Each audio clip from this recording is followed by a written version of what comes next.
everybody. Hey, it's me, Candy SMR, and I wanted to include you in a little art session I'm going to do today. I brought several of my colored pencils. They're watercolor pencils. I also have a small container of water. I've also got my bismuth crystal with me to give me some extra inspiration. And today I am trying to do a copy of my original piece and put it on this new piece. So how this was all coined out is that it's about the internal reproductive system in the concept of the green snake. So you've got the ovaries for the eggs, you've got the uterus lining in the center, and everything else. So I'm just redoing this concept with the green snake, the two smaller snakes on each side, the gears turning in the background, and then a giant eye in the back. And instead of all colored pencil like I did in the original, I'm trying to recreate this here with watercolor pencil. So I'm not sure how it's going to turn out yet, but so far I have colored in the background of this eye with this gray pencil right here. So what I'm going to do is that I'm going to go over the eye again and add a little bit of shading. Maybe not so with the black, because we already got plenty of black here, but I'm going to experiment and try the shading with a dark brown instead and see how that goes. So in the meantime, I think this would be a good opportunity for us to just have a nice artistic conversation about each of our artistic journeys. I've personally always been a fan of engaging in artwork since I was a little girl.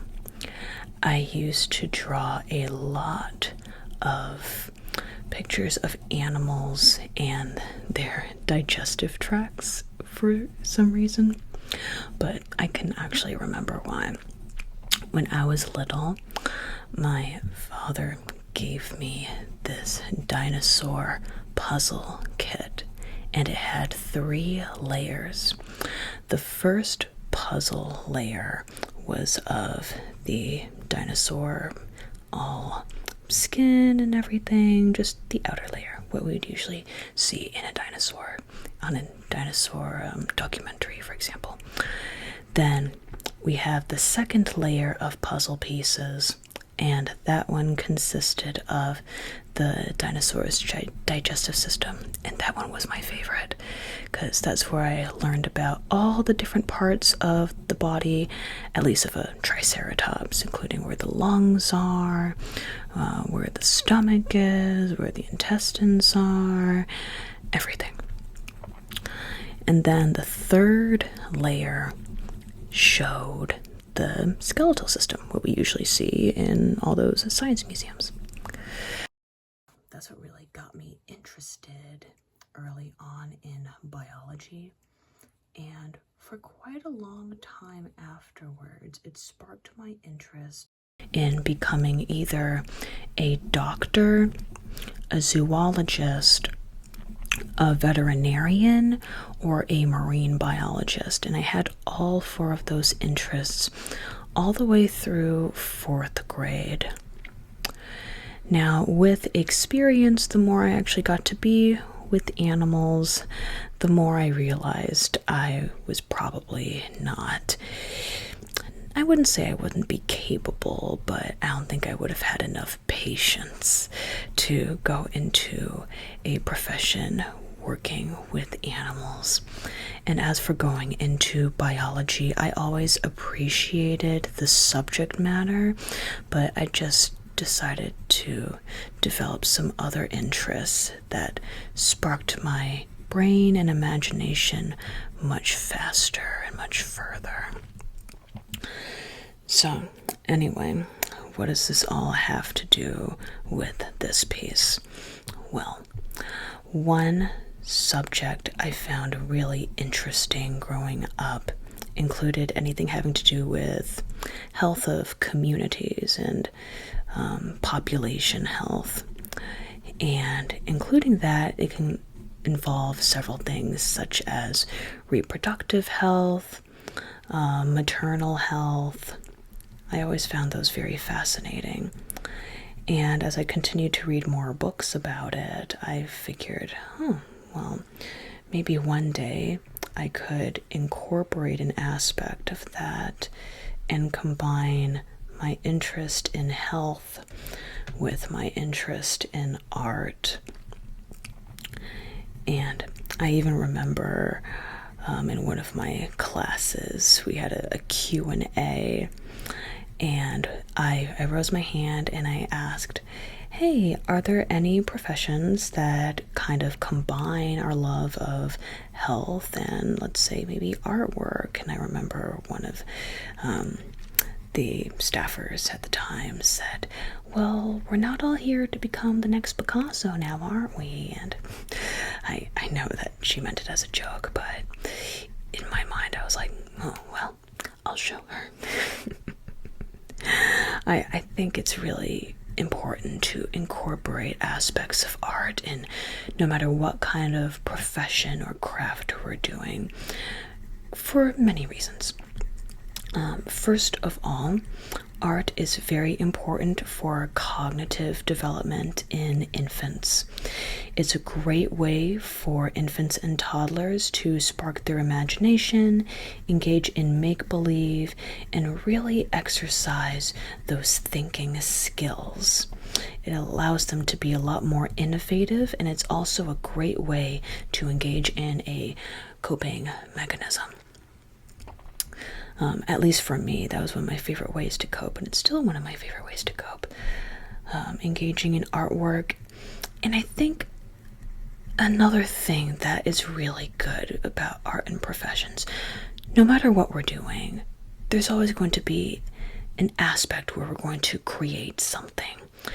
And when you're creating something that conveys a bigger message to the community in a positive and peacemaking way, then it brings so much more purpose to that, you know. So that is a couple of reasons why I value art so much and why I think everyone can incorporate art into their lives. It doesn't even have to be a large commitment like a whole hobby or anything. It can be something as small as a couple of doodles if you need to refresh your brain during a meeting, or if you're writing poetry, or if you're sketching something you saw outside, or maybe you're humming a tune and maybe you just write down those notes. Music is a big aspect of that too. That also goes into our cognitive development. So even though art and music, I guess, are deemed as soft skills, I think they're very important. We can't piece a building together without the glue, without the cement, right? So I think it's very important to always include the softer skills with the hard skills, if that's what we're going to call them. So I'm just going to go around the perimeter of this eye as well, trying to make a bit of a multi-layering effect here. I'm not going to worry too much about it all blending in, because once I get the paintbrush out, I'll be able to combine everything and start to see it all come to life. Now, as for the theme with the colors, I'm probably going to stick to an earthy theme, maybe with a little bit of vibrance. I'm probably going to add a couple of grays to the green to make the green look a little bit more earthy. I'm thinking I'll probably use this shade of green. I'm not sure what this exact shade name is, but I think when I combine with the green, it'll be very close to the original.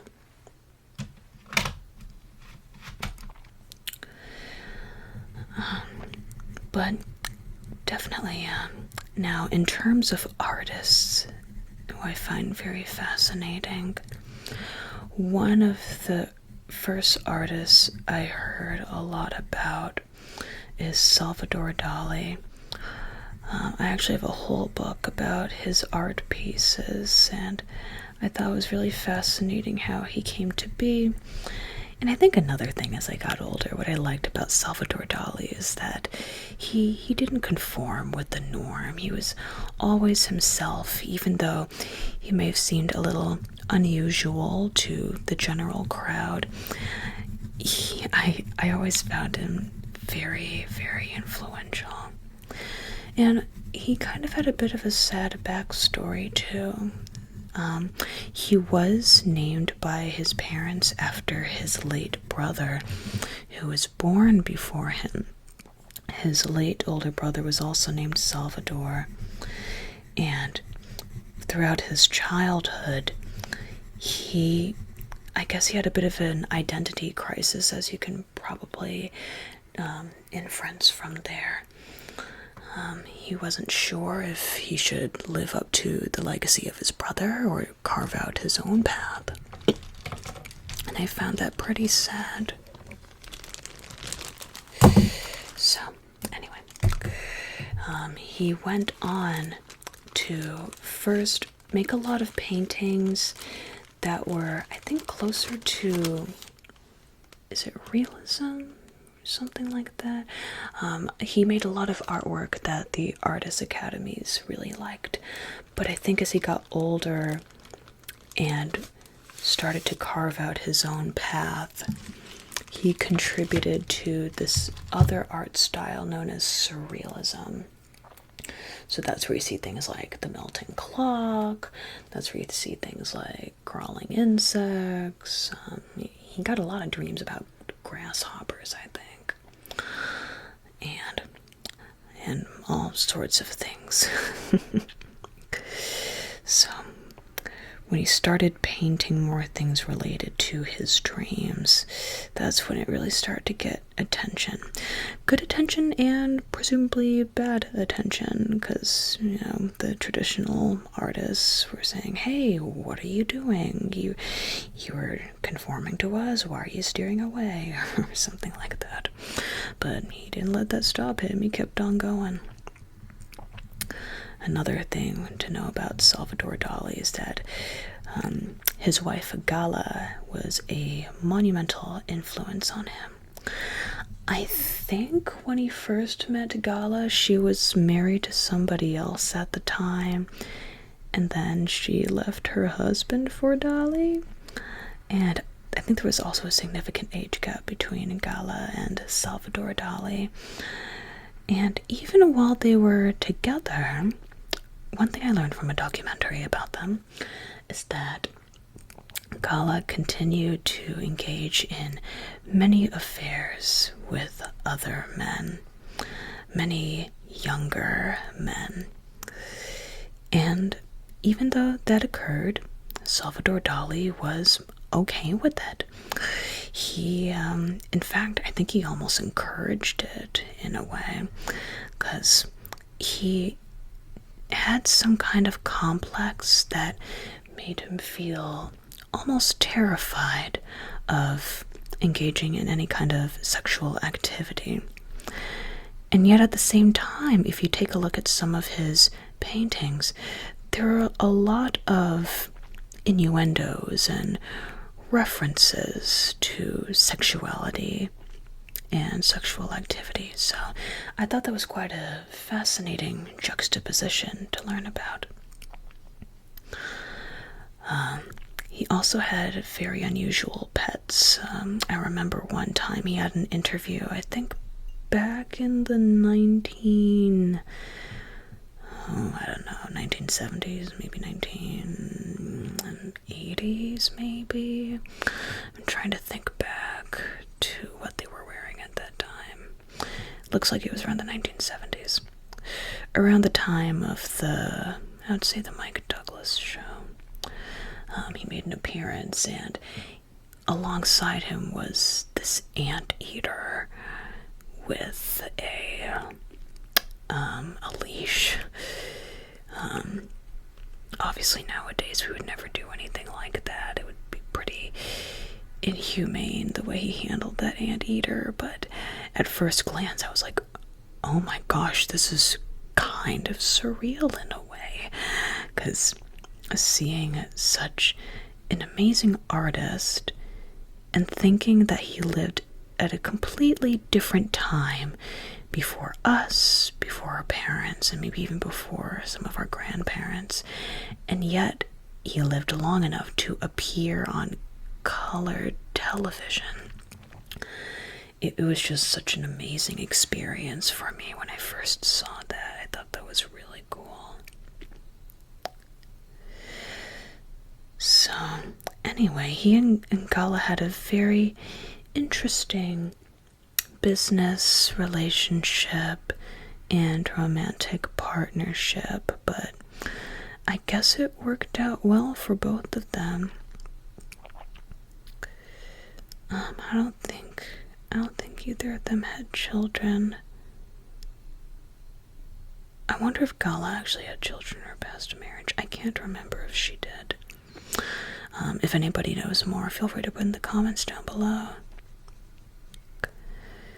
But, yeah, so I was fascinated with Salvador Dali's art pieces when I was younger. The one that really stood out to me the most is this one piece called Sleep. It's of this giant brown melting head, and there are all of these stakes holding it up.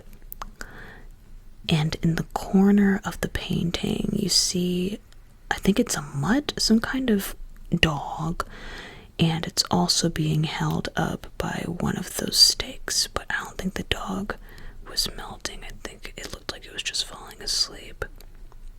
Go figure. But I think it really stood out to me because, in particular, the area where the sockets were, I found it slightly disturbing, but now as a fan of horror, I find it kind of mesmerizing. It's like one of those things where you're just like, ugh, but you can't look away at the same time. And of course, like I mentioned before, there are just so many pieces that pertain to his dream. So many things with melting clocks, many things with ants crawling on melting items. There was one painting that had, I think, ants crawling on a dinner plate with lobster. There was another painting that had a lobster as a phone. I think the phone was melting too. Lots of paintings with melting elements. So I think that had a slight influence on a couple of my pieces. Sometimes when I remember dreams, I wonder if I can portray them in paintings or in artwork. So far I've made one piece inspired by a weird dream I had. It was this dream where I was talking with two people and we were all having a good laugh. Everything was fine. I think we were in some kind of bathroom or something, and then they both suddenly stopped talking and they looked at me in a weird way, and I was like, huh, what's going on? So I turned around, faced the bathroom mirror, and I realized that my head had turned into a giant melting fish oil bill. Yeah, very weird. I don't know what I was doing that day to get me to dream something like that. I think I was How old was I when I got that dream? I think I was in elementary school, or maybe primary school. Yeah.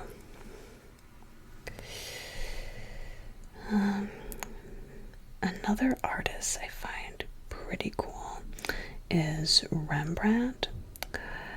He makes a lot of pieces of portraits with darker backgrounds, and I thought his pieces were really cool because I also got to learn the history of how different pigments were made and how the layers of his paintings were put together. He was very particular about the layers he used in his paintings to make sure they looked as realistic as possible. And for someone who was around, was it 1500s, 1600s? Way before the 21st century. It was way ahead of its time. I remember he did a portrait of, I think, his mother at one point, or at least a sketch of it. Some portraits of his lovers. But I heard he wasn't a good husband, from what I heard. I think he married like twice, maybe 3 times, definitely more than once. And from what I heard, he adored his first wife, but unfortunately I think she passed away. And I heard he didn't treat his second wife as well. I think he was just very heartbroken. He didn't have to take it out on her, though, in my opinion. At least that's what I've heard. Correct me if I'm wrong. But I definitely admire his pieces. I think they're absolutely brilliant. I also like to think about Mary Cassatt, if that's how you pronounce her name, Mary Cassatt. When I first heard of her, I thought it was pronounced Mary Cassatt, but I think it's Mary Cassatt. She was an American artist, but I think she made a great impression in France. I think that's where she gained the most recognition. And just like with Salvador Dali, at first she made paintings that conformed with the norm, what was expected in the artist academies, and then as she got older, she developed her own style, not just in the subject matter, but in the colors and shades that she used. So, in the beginning, her pieces and paintings used to be on the darker side. But as she got older, she made a lot more portraits of mothers and their babies. And that became some of her most famous pieces. And as she did more of those, the colors she used grew lighter, a little bit more pastel, a lot more refreshing. Colors you'd usually see that are more,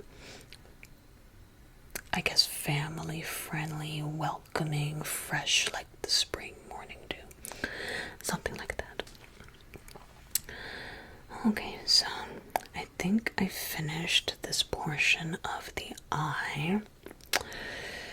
Doesn't look too bad. I kind of like how it all meshes together. Now, what I'm going to do next, I think I'm going to take some of this brown, and let's see, where's the black? I'm going to use it with some of this black here, and see if I can kind of create a more of that rusty gear. So how I did this on the top is that some sections were more gray, and then some sections were more brown.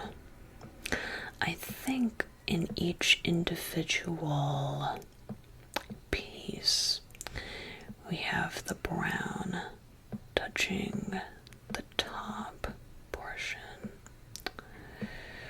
If we're going clockwise, we're going to the one to the right of each section, if we're facing it that way. So, how I'll do this let's start with the brown again. And I'll just start by going in some circles, darker circles.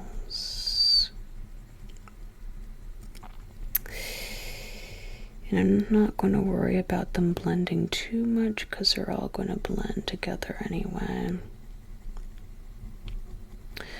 But while we're talking about art, I'm eager to hear what some of your favorite visual artists may be. And I do wonder what the artists of the past would think of the new art that's being created today. One big example of how they tried to portray this is this movie called Midnight in Paris. That's actually one of my favorite movies ever because you get to see portrayals of all these different kinds of historical figures, and you kind of get to go back in time with the main character, like Ernest Hemingway, Salvador Dali, many famous authors, many famous musicians of the past, and I highly recommend it to anybody who's interested in seeing a portrayal like that. And it has its romantic sides a couple of times too, which is always a nice bonus to watch. But yeah, that movie stars Owen Wilson, and if you know anything about Owen Wilson, he always has a little bit of humor, so there's definitely a little bit of humor in the movie as well, but not so much humor that it distracts and takes away from the main point. Owen Wilson has been really good in more serious roles, like Marley and Me. I don't know why that came to my mind first. That's a very sad one, but that's just the first one that came to my mind. Let's see. I think that should be enough for the brown. I don't want it to blend in with the brown of the eye too much. So let's see what this looks like when I add the black. And hopefully it'll turn out looking a little bit more brownish gray once everything starts coming together.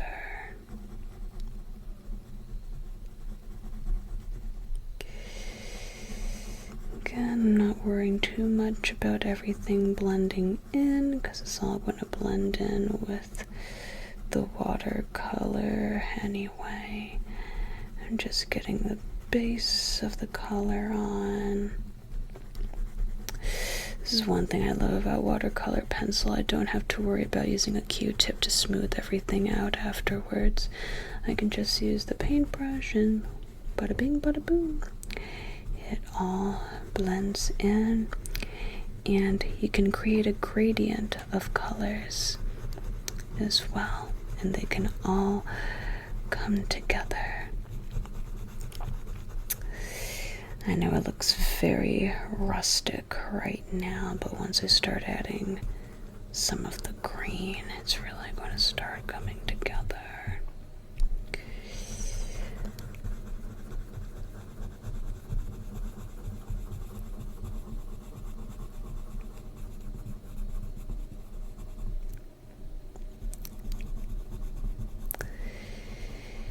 And another thing we may think about when it comes to making our artwork is, oh, what if we make a mistake? Or what if we put down a color that we end up not liking? And I feel that way too sometimes. So sometimes I engage in color mapping, at least that's what I like to call it. And that's when I just create my own color palette and pair different colors together, see how they look, see what kind of theme I prefer, and then I can apply it to the canvas or to the paper. But I'm just going with my instincts here and following the original one I did.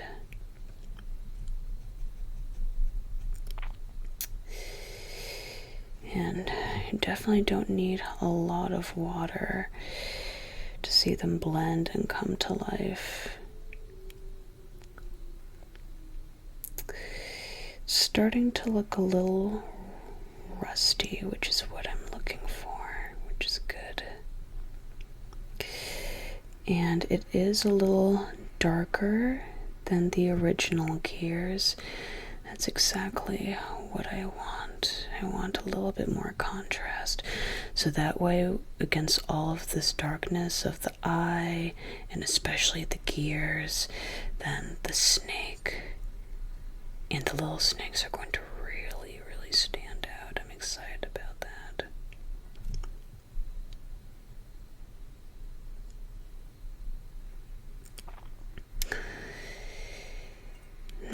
I'm definitely not at least I wouldn't call myself a professional artist, but I've always found it very relaxing and fun. When I'm not rushing myself, that is. Then it can be very fun and relaxing as an activity. I also like those adult coloring books. I recently got a coloring book modeled by the paintings from Vincent van Gogh. And, the artist who does the Starry Night. And I'm not sure if I want to use the original colors that he uses or do my own thing.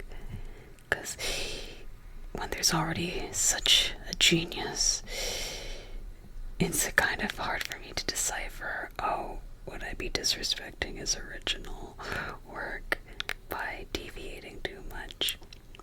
But at the same time, I realize there's a theme of colors I tend to use a lot.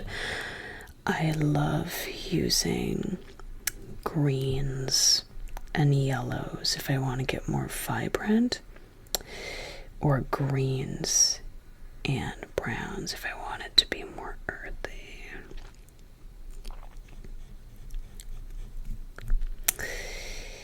Look at that, there's still plenty of water left. I still haven't dipped in the container since I started applying. It's really coming together.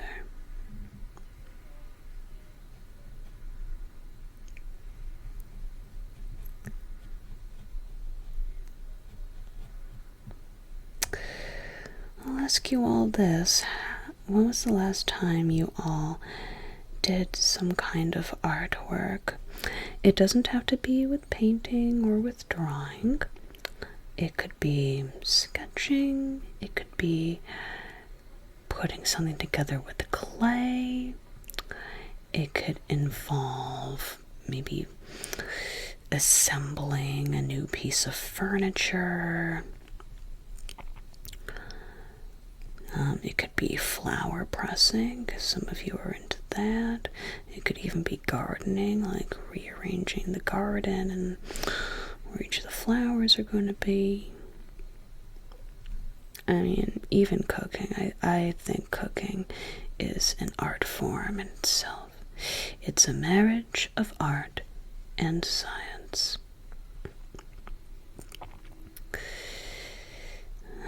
There was this book I was going to read, and I think it was about the balance of flavors and the art of cooking. Cooking can be fun and relaxing, especially if we're trying a new recipe or if we're cooking for someone special. Then it makes it a lot more fun, the anticipation. But on the other hand, sometimes it can be stressful. I think it depends on our level of experience, whether it's with cooking or with baking.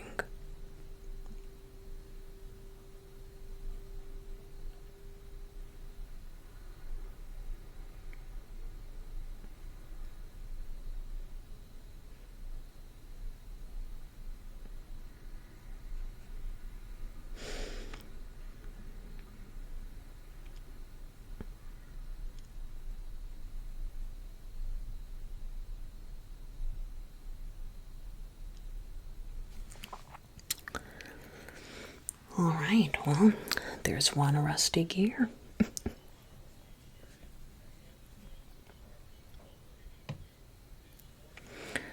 Alrighty, well, I guess I will pause here for now, but I hope you all enjoyed my little artist chat. I hope you found this little ramble insightful and fun, and let me know if you'd like to see more art sessions like these. I'd be happy to show you more of the process.